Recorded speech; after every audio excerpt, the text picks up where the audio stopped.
औज़ुबिल्लाहि मिनश्शैतानिर्रजीम बिस्मिल्लाहिर्रहमानिर्रहीम। House of justice से मैं हूं सरदार आमिर ज़हीर एडवोकेट और आज का मेरा लेक्चर है डिमार्केशन ऑफ लैंड, ज़मीन की निशानदेही करना।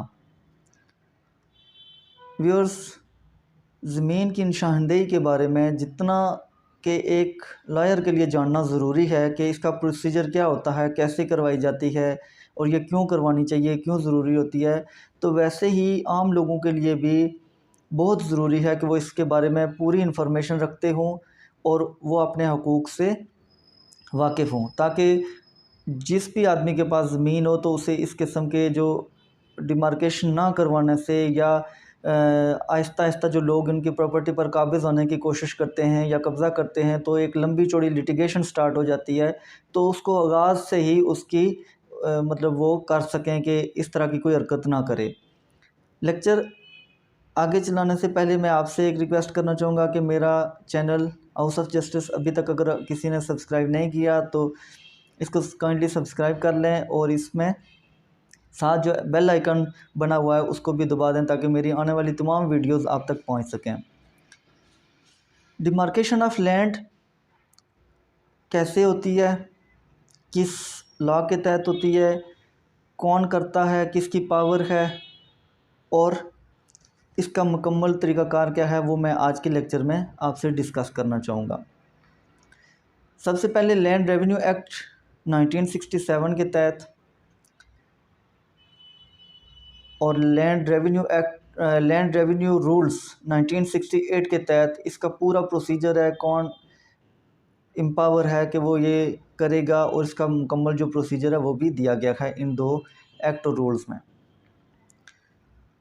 अब सवाल पैदा होता है कि ये क्यों करवानी चाहिए, तो इसका जवाब ये है कि फ़र्ज़ किया आपकी ज़मीन एक खसरा नंबर 325 में वाक़ई है, आप एक कनाल ज़मीन के मालिक हैं और जो आपकी ज़मीन है वो जो खसरा नंबर 325 का बिल्कुल एज है, आखिरी किनारा है, वहाँ पर वाक़ई है।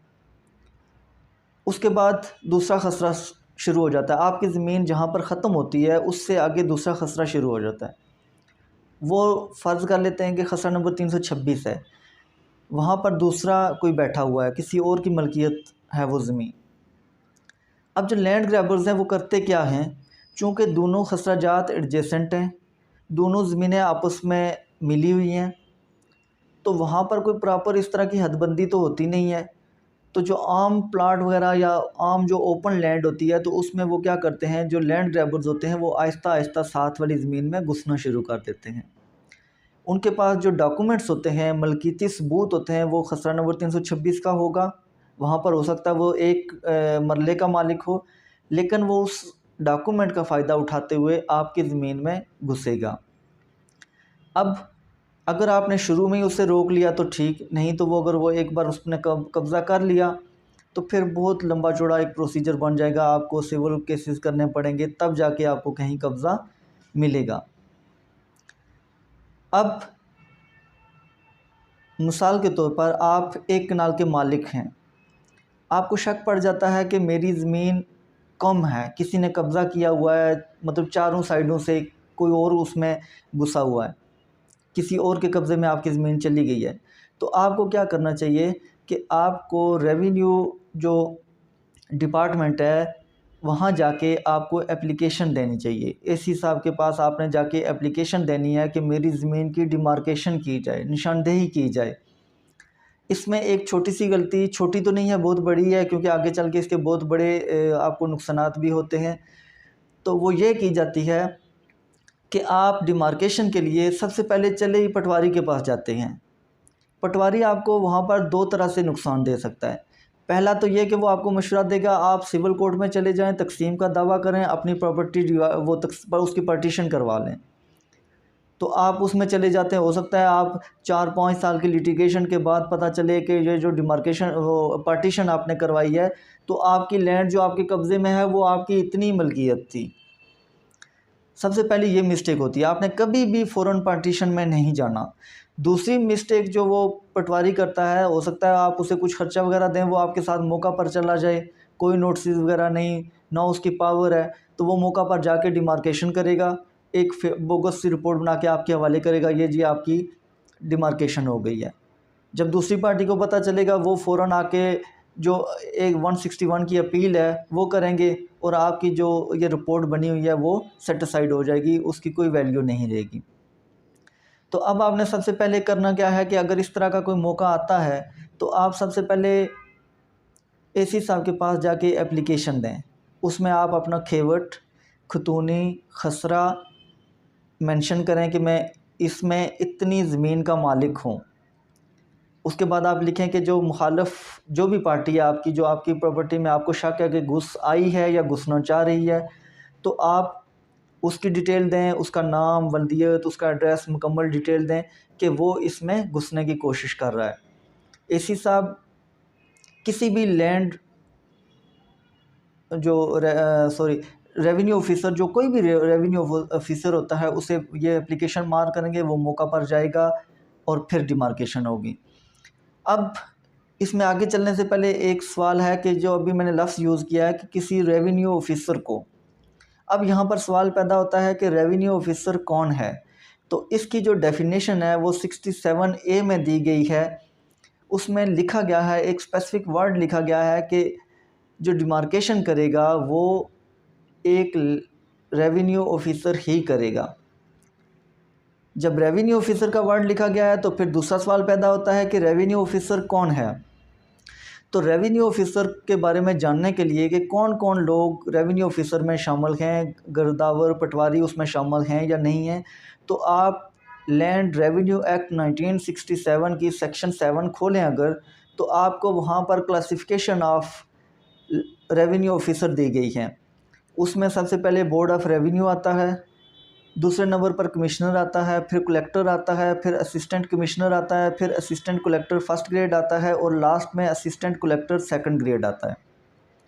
सिर्फ ये बंदे जो हैं ये रेवेन्यू ऑफिसर शुमार होते हैं, इनको रेवेन्यू ऑफिसर कहा जा सकता है और इनकी ही पावर है कि ये जाके लैंड डिमार्केशन कर सकते हैं, किसी भी लैंड की डिमार्केशन कर सकते हैं जो इनके एरिया में आती है। अब एक जो लैंड रेवेन्यू एक रेवेन्यू ऑफिसर जो होता है उसकी जो पावर्स हैं डिमार्केशन की, वो आगे किसी को डेलीगेट कर सकता है, किसी गिरदावर को, किसी पटवारी को वो ये डेलीगेट कर सकता है कि वो उस लैंड की जिसकी आपने एप्लीकेशन दी है उसकी जाके डिमार्केशन करे। लेकिन पटवारी अकेला कभी भी नहीं जाएगा, उसकी इतनी पावर नहीं है कि वो अकेला जाके मौका पर जाके डिमार्केशन करे। अगर किसी भी रेवेन्यू ऑफिसर ने अपनी पावर्स पटवारी को या गिरदावर को डेलीगेट की हैं तो वो मौका पर साथ जाएगा। जितनी डिमार्केशन होगी वो रेवेन्यू ऑफिसर की अपनी सुपरविजन में होगी। पटवारी उसकी जो इंस्ट्रक्शन होंगी रेवेन्यू ऑफिसर की, वो पटवारी को आगे फॉरवर्ड करेगा कि जी ऐसे करना है, ऐसे करना है, सारा तरीक़ाकार बताएगा। पटवारी आगे फ़िज़िकली काम पटवारी कर सकता है या गिरदावर कर सकता है, लेकिन सुपरविजन होगी रेवेन्यू ऑफिसर की ही, तब आपकी रिपोर्ट जो है वो दुरुस्त मानी जाएगी। मौका पर जाने से पहले एक और प्रोसीजर होता है कि दूसरी पार्टी को नोटिस दिया जाता है। जो रेवेन्यू ऑफिसर मार्क किया जाता है कि आपने मौका पर जाके ये लैंड है इसकी डिमार्केशन करनी है, तो वो क्या करता है, दूसरी पार्टी को सबसे पहले नोटिस करता है। नोटिस जो आपने एड्रेस दिया है उस पर सेंड किए जाते हैं। अगर तो उसकी तमील हो गई है तो ठीक, उस नोटिस में लिखा जाएगा कि आपने फ़लाँ तारीख़ को फ़लाँ वक्त आपने मौका पर आना है, उस लैंड की डिमार्केशन की जाएगी, डिटेल से लिखना है। अगर आपने नोटिस भिजवाए हैं लेकिन उस आदमी ने तमील नहीं की, तो आप उसके बाद उसकी निशानदेही करवा के उसके घर पर जो उसका घर है वहाँ पर चिस्पा करवा दें वो नोटिस, ठीक है। अगर ऐसा करवा दिया तो ठीक, नहीं तो फिर जो तीसरा तरीका है वो बीट ऑफ ड्रम जो है कि ड्रम बजा के या ढोल बजा के वो बताया जाता है कि फ़लाँ बंदा फ़लाँ डेट को फ़लाँ जगह हाज़िर हो ताकि डिमार्केशन की जाए। तो ये पूरा प्रोसीजर आपने अडॉप्ट करना है। इसके अलावा अगर वो बंदा जो एड्रेस आपने दिया है वहाँ से कहीं शिफ्ट हो गया, किसी और जगह चला गया, तो आप कोशिश करें कि उसका नया एड्रेस ढूंढ के फिर उस पर भी तमील करवाएं। जब तमील हो जाएगी फिर वो नहीं आता तो वो आपका फ़ॉल्ट नहीं है, आपने अपनी तरफ से जो जो मोड ऑफ़ वो समनिंग है वो आपने पूरी कर दिया तो फिर आप पर कोई उसका बार नहीं आता, लेकिन आपने समनिंग लाजमी करवानी है, दूसरी पार्टी को लाजमी इन्फॉर्म करना है। उसके बाद जो तारीख़ वक्त मुकर्रर किया जाएगा उसी तारीख़ उसी वक्त रेवेन्यू ऑफिसर मौका पर जाएगा। आप भी अपने कोई अगर गवाहान हैं या कोई भी और ऐसे जो आदमी आपकी गवाही दे सकते हैं कि ये ज़मीन आपकी है, इतनी ज़मीन पर आपका कब्ज़ा था, तो आप उनको भी मौका पर लेकर जा सकते हैं उसी टाइम उसी तारीख़ को। दूसरी तरफ से भी वो आ जाएगा। तो उसके बाद जो रेवेन्यू ऑफिसर है वो जो गाँव वगैरह के जो लंबरदार वगैरह होते थे तो उनको भी कॉल करता है, या और कोई भी ऐसी ज़रूरी पार्टी जिसको वो रेवेन्यू ऑफिसर समझता है कि इसको आज मौका पर होना चाहिए, तो वो उससे भी कॉल करके मौका पर कॉल करके समन करके उसे मौका पर बुलाएगा। जब ये सारे हाज़िर हो जाएंगे, एक हाज़िरी शीट बनेगी, सब लोगों की हाज़िरी लगेगी, नाम, वल्दियत, शनाख्ती कार्ड नंबर लिखा जाता है, उसके बाद साइन अंगूठा करवाया जाता है। हाज़िरी शीट बनाने के बाद वो सब के स्टेटमेंट्स भी लेता है, लेकिन उसके बाद उससे पहले वो ज़मीन की डिमार्केशन करेगा। उसके जो मुख्तलिफ़ उनके अपना तरीक़ाकार है कि मुख्तलिफ़ जो पक्के निशानात होते हैं उससे पैमाइश करता है, और पूरे उस खसरे की पैमाइश की जाती है कि ये खसरा टोटल कितने, वो अपना रिकॉर्ड साथ लेके जाते हैं, उस पूरे खसरे का रिकॉर्ड साथ लेके जाएंगे। रिकॉर्ड में मौजूद होगा कि ये खसरा इतनी कनाल ज़मीन पर मुश्तमिल है। फ़र्ज़ किया 20 कनाल का ये खसरा है, तो वो उस पूरे खसरे की मुख्तलिफ़ ज़ावियों से, मुख्तलिफ़ साइडों से डिमार्केशन करेगा, पैमाइश करेगा उसकी, और वो देखेगा कि इसकी जो मतलब गवर्नमेंट के रिकॉर्ड में जितनी वो आ रही है वो क्या वो पूरा है या नहीं है। अगर कमी है तो फिर वो जितनी ज़मीन की वहाँ पर कमी होगी, फ़र्ज़ किया आपकी ज़मीन की उसने डिमार्केशन की, आपकी 1 कनाल ज़मीन बनती थी, लेकिन मौका पर आपका जो कब्ज़ा है वो टोटल 15 मरले पर है, तो बकिया जो 5 मरले की हद तक है वो एक नक्शा बनाएगा। रेवेन्यू ऑफिसर एक नक्शा बनाएगा, उस नक्शे को कहते हैं नक्शा तफावत। उसमें जो वो इंक्रोचर है, जो लैंड ग्रैबर है, जो भी है जिसने वहाँ पर कब्ज़ा किया हुआ है, उसकी वो सारी डिटेल लिखेगा और फिर बताएगा कि इतना आपकी जो इतनी प्रॉपर्टी है वो फ़लाँ बंदे के कब्ज़े में है। जब ये रिपोर्ट बन जाएगी तो उसके बाद वो जिस तरह वो स्टेटमेंट्स वगैरह जो गवाह वगैरह वहाँ पर हैं उनसे स्टेटमेंट वगैरह उनकी रिकॉर्ड की जाएगी, तो उसके बाद वो वापस आएगा। जब वापस आएगा तो वो उसके बाद अपनी रिपोर्ट भी देगा, उसमें अपने वो सारी जो उसकी ऑब्ज़र्वेशंस हैं वो लिखेगा, सारी कार्रवाई जितनी भी हुई है वो लिखेगा, पूरी कार्रवाई जो उसने समन भेजने से पहले उसको जब पहले मार किया गया था, फिर समन उसने करवाए, जो वहाँ पर हाज़िर था, आगे जो मौका पर जाके उसने कार्रवाई की है, किस तरह से पैमाइश की है, कौन कौन सी साइडों से पैमाइश की है, तो ये तमाम डिटेल्स वो उस अपनी रिपोर्ट में लिखेगा। उसके बाद वो रिपोर्ट पेश की जाएगी, जो एसी साहब है उनको पेश की जाएगी, तो आप वहाँ से फिर अटेस्टेड कॉपी लेंगे। तो आपकी जो अगर उसके बाद अगर आपकी ज़मीन कम है तो आप फिर उसके बाद सिविल लिटिगेशन में जा सकते हैं कि मेरी इतनी प्रॉपर्टी थी, ये मेरे पास डिमार्केशन रिपोर्ट आ गई है, इसके मुताबिक मैं इतनी जगह पर बैठा हुआ हूँ जबकि मेरी इतनी प्रॉपर्टी फ़लाँ आदमी के कब्ज़ा में है, तो आप उसके ख़िलाफ़ उसके बाद रिपोर्ट के बाद फिर आप उसके ख़िलाफ़ सिविल लिटिगेशन में सिविल केसेस करें। जब आपके पास डिमार्केशन रिपोर्ट होगी, अगर दूसरी पार्टी उसको चैलेंज नहीं करती तो वो तो फ़ाइनल हो जाएगी। अगर वो उसे चैलेंज भी करती है तो वो चैलेंज करने के लिए उसे अपील करनी पड़ेगी, और अपील में वो फिर ग्राउंड्स बताएगा कि किस बेसिस पर वो कह रहा है कि ये रिपोर्ट वो सेटिसाइड की जाए।